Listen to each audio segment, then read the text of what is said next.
নমস্কার, কৃষ্ণা টক্স বাংলা চ্যানেলে আপনাদের স্বাগতম। আজকের আলোচনার বিষয়, কেন প্রিয় মানুষকে হারানোর ভয় আমাদের তাড়া করে বেড়ায়। প্রিয়জনকে হারানো বা বিচ্ছেদের ভয় মানুষের জীবনের অন্যতম গভীর যন্ত্রণা। আলোচনার মূল পর্বে যাওয়ার আগে আপনাদের কাছে একটি বিশেষ নিবেদন। আমাদের এই চ্যানেলে প্রতিদিন রাত 8টায় কোনো না কোনো গুরুত্বপূর্ণ ধর্মীয় ও আধ্যাত্মিক বিষয়ে আলোচনা করা হয়। আশা করি প্রতিদিনের এই আলোচনাগুলো আপনাদের জীবনপথে পাথেয় হয়ে থাকবে। যদি আলোচনাগুলি ভালো লাগে তবে একটি লাইক ও কমেন্ট করবেন এবং চ্যানেলটি সাবস্ক্রাইব করে আমাদের এই আধ্যাত্মিক যাত্রার সাথী হবেন। একটি অনুরোধ, আজকের এই গভীর আলোচনাটি একটুও টেনে না দেখে, স্কিপ না করে একদম শেষ পর্যন্ত শুনুন। কারণ মাঝপথে ছেড়ে দিলে আপনি আলোচনার মূল সারমর্ম এবং শাস্ত্রীয় গূঢ় রহস্যগুলো বুঝতে পারবেন না, যা হয়তো আপনার মনের অনেক প্রশ্নের উত্তর দিতে পারত। আমাদের সমস্ত ভয়ের মূলে রয়েছে মোহ। শ্রীমদ্ভগবদ্গীতায় শ্রীকৃষ্ণ অর্জুনকে লক্ষ্য করে বলেছেন, ধায়তো বিষয়ান পুংস সম্বস্তে সুপজায়তে, অর্থাৎ বিষয়ের চিন্তা করতে করতে তাতে আসক্তি জন্মায়। যখন আমরা কোনো মানুষকে আমার বলে গভীরভাবে আঁকড়ে ধরি, তখনই তাকে হারানোর ভয় আমাদের গ্রাস করে। এই আমার ভাবনাই হলো মোহের মূল। আমরা ভুলে যাই যে এই সংসারে কেউ কারোর নয়, আমরা সবাই একাকী এসেছি এবং একাকী ফিরে যাব। এই সত্যটি যখন মায়া দ্বারা আবৃত হয়, তখনই হৃদয়ে ভয়ের সঞ্চার হয়। এই জগৎকে বলা হয় মর্ত্যালোক, যেখানে সবকিছুই পরিবর্তনশীল এবং বিনাশশীল। শাস্ত্রে বলা হয়েছে অনিধনা হি লোকানাং, অর্থাৎ এই জগতের কোনো কিছুই স্থায়ী নয়। প্রিয় মানুষকে আমরা চিরকাল পাশে পাব বলে যে কল্পনা করি, তা প্রকৃতির অমোঘ নিয়মের পরিপন্থী। এই মহাবিশ্বের নিয়মই হল যা সৃষ্টি হয়েছে তার লয় হবেই। এই ধ্রুব সত্যকে আমরা অহংকার ও অজ্ঞানতার বশে অস্বীকার করি বলেই প্রিয়জনকে হারানোর তীব্র যন্ত্রণা ও আতঙ্ক আমাদের মনে বাসা বাঁধে। আমরা সাধারণত মানুষকে ভালোবাসি তার রক্ত মাংসের দেহের আধারে, কিন্তু শ্রীমদ্ভগবদ্গীতায় ভগবান শ্রীকৃষ্ণ বলেছেন, নৈনং ছিন্দন্তি শস্ত্রাণি নৈনং দহতি পাপক। আত্মা অবিনশ্বর, তাকে অস্ত্র দিয়ে কাটা যায় না বা আগুনে পোড়ানো যায় না। আমরা যখন ভুলে যাই যে আমাদের প্রিয় মানুষটি আসলে একটি অবিনশ্বর আত্মা এবং কেবল তার নশ্বর দেহের প্রতি অতিমাত্রায় আসক্ত হই, তখনই তাকে হারানোর ভয় তৈরি হয়। যদি আমরা আত্মার অমরতাকে হৃদয়ে স্থান দিতে পারি, তবে বিচ্ছেদের ভয় অনেকখানি প্রশমিত হয়। সনাতন ধর্ম অনুসারে আমাদের জীবনে প্রতিটি মানুষের আগমন ঘটে পূর্বজন্মের কর্মফল ও ঋণের কারণে। শাস্ত্রে একে ঋণানুযায়ী সম্পর্ক বলা হয়। একটি নির্দিষ্ট সময়ের জন্য এবং নির্দিষ্ট ঋণ শোধ করার জন্যই আমরা একে অপরের সংস্পর্শে আসি। ঋণ শোধ হয়ে গেলে সেই মানুষকে বিদায় নিতেই হয়, এটাই প্রারব্ধ কর্মের ফল। এই সত্যটি যদি আমরা শান্ত মনে বিচার করি, তবে দেখব যে বিচ্ছেদ আসলে একটি প্রক্রিয়ার সমাপ্তি মাত্র। প্রিয় সুধী, প্রিয় মানুষকে হারানোর ভয়ের গভীরে যদি আমরা প্রবেশ করি, তবে দেখব আমাদের এই আতঙ্ক আসলে আমাদের নিজস্ব অহং বা মিথ্যা আমিত্ব থেকে জন্ম নেয়। আমরা মনে করি নির্দিষ্ট কিছু মানুষ আমাদের পাশে না থাকলে আমাদের অস্তিত্ব বিপন্ন হবে। কিন্তু ব্রহ্মবৈবর্ত পুরাণে বলা হয়েছে, যথা কাষ্ঠং চ সময়াং মহদ্ধ সমেত্য চ ব্যাপ্যাং তদ্বৎ ভূত সমাগম। অর্থাৎ বিশাল মহাসাগরের বুকে যেমন দুটি ভাসমান কাঠ বা কাষ্ঠখণ্ড ঢেউয়ের টানে একে অপরের সংস্পর্শে আসে এবং কিছুক্ষণ পর আবার ঢেউয়ের আঘাতেই বিচ্ছিন্ন হয়ে যায়, মানুষের জীবনও ঠিক তেমনি। আমরা এই সংসার সাগরে ভাসমান দুটি কাষ্ঠখণ্ড মাত্র। দৈবক্রমে বা কর্মের টানে আমাদের মিলন ঘটে, আবার সময়ের আহ্বানে আমাদের আলাদা হতে হয়। এই সত্যটি যখন আমরা অনুধাবন করতে পারি না, তখনই বিচ্ছেদের ভয় আমাদের শ্বাসরোধ করে ধরে। আমরা কেন ভয় পাই? কারণ আমরা সম্পর্কের স্থায়িত্ব খুঁজি এক অস্থির পৃথিবীতে।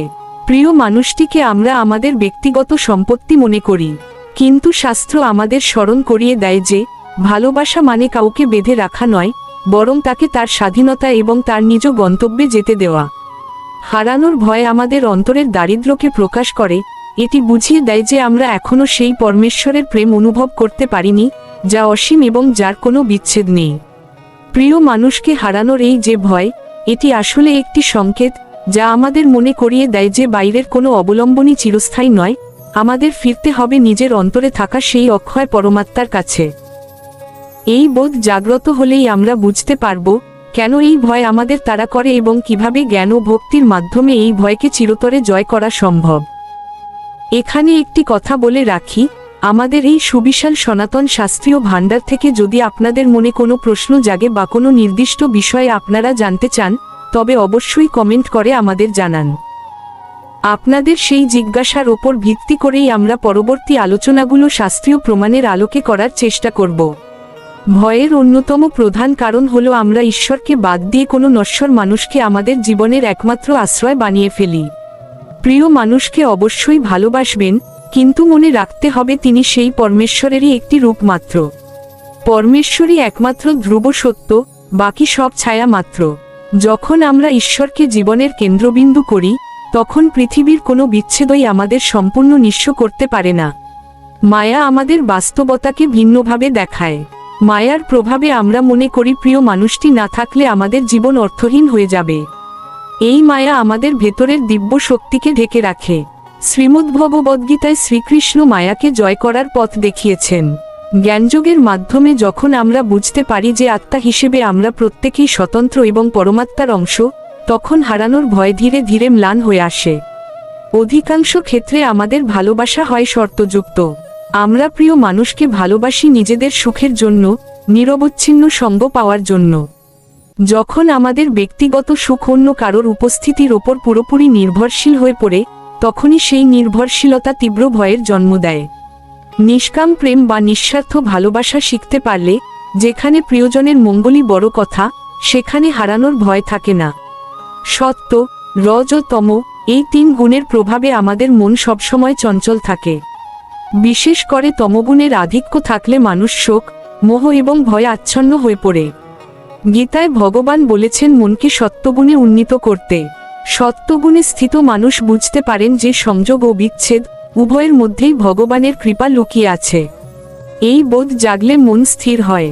শাস্ত্রে বলা হয়েছে, অসত মা সদ্ভয়, তমস মা জ্যোতির্গময়। অর্থাৎ আমাদের অসত্য থেকে সত্যের দিকে এবং অন্ধকার থেকে আলোর দিকে যেতে হবে। প্রিয়জনকে হারানোর ভয় হলো একটি অন্ধকার বা অজ্ঞানতা। শাস্ত্রের আলোকপাতে যখন আমরা পরম সত্যের সন্ধান পাই, তখন বুঝতে পারি যে বিচ্ছেদ কেবল দেহের হয়, আত্মার কখনো বিচ্ছেদ হয় না। যারা গত হয়েছেন বা যারা দূরে সরে গেছেন, তারা তাদের কর্মানুসারে নতুন যাত্রা শুরু করেছেন। এই জ্ঞানেই প্রকৃত শান্তি। ভয়ে জয়ের চূড়ান্ত পথ হল ভগবানের চরণে শরণাগতি। শ্রীকৃষ্ণ অর্জুনকে শেষ পর্যন্ত অভয় দিয়ে বলেছেন, মা শুচ, অর্থাৎ শোক করো না। যখন কোনো ভক্ত তার প্রিয়জনকে এবং নিজেকে ভগবানের চরণে সম্পূর্ণ সমর্পণ করে দেন এবং ভাবেন, যা হচ্ছে বা যা হবে তা আমার গোবিন্দেরই ইচ্ছা, তখন সেই পরম শরণাগতি তাকে পৃথিবীর সমস্ত ভয় থেকে মুক্ত করে দেয়। শাস্ত্রে জীবনকে একটি প্রবাহের সাথে তুলনা করা হয়েছে। নদীর ঘাটে যেমন অনেক মানুষ ক্ষণিকের জন্য জমায়েত হয় এবং পরে যে যার গন্তব্যে চলে যায়, আমাদের জীবনও ঠিক তেমন। আমরা একে অপরের পথিক সাথী মাত্র। এই চিরন্তন মরণশীলতাকে ভয় না পেয়ে একে আলিঙ্গন করাই হলো জ্ঞানীর পরিচয়। হারানোর ভয় আসলে আমাদের নিজেদের অপূর্ণতার প্রকাশ। পরিশেষে বলা যায়, প্রিয় মানুষকে হারানো বা পাওয়ার চেয়েও বড় লক্ষ্য হলো নিজের আত্মাকে জানা এবং পরমাত্মাকে লাভ করা। আপনার প্রিয় মানুষটি আসলে সেই পরম পিতারই পাঠানো একটি উপহার। উপহারটি হয়তো আপনার কাছে চিরকাল থাকবে না, কিন্তু যিনি এই উপহার পাঠিয়েছেন, সেই ঈশ্বর সর্বক্ষণ আপনার হৃদয়ে আছেন। ভয়কে জয় করে ভালোবাসার পবিত্রতাকে রক্ষা করাই হলো প্রকৃত মনুষ্যত্ব। এতক্ষণ আপনাদের সাথে এই গুরুত্বপূর্ণ আলোচনাটির তত্ত্বাবধানে ছিলেন শ্রী মিলন দেবনাথ। আমাদের আজকের এই আলোচনা আপনাদের কেমন লাগলো তা কমেন্ট করে জানাতে ভুলবেন না।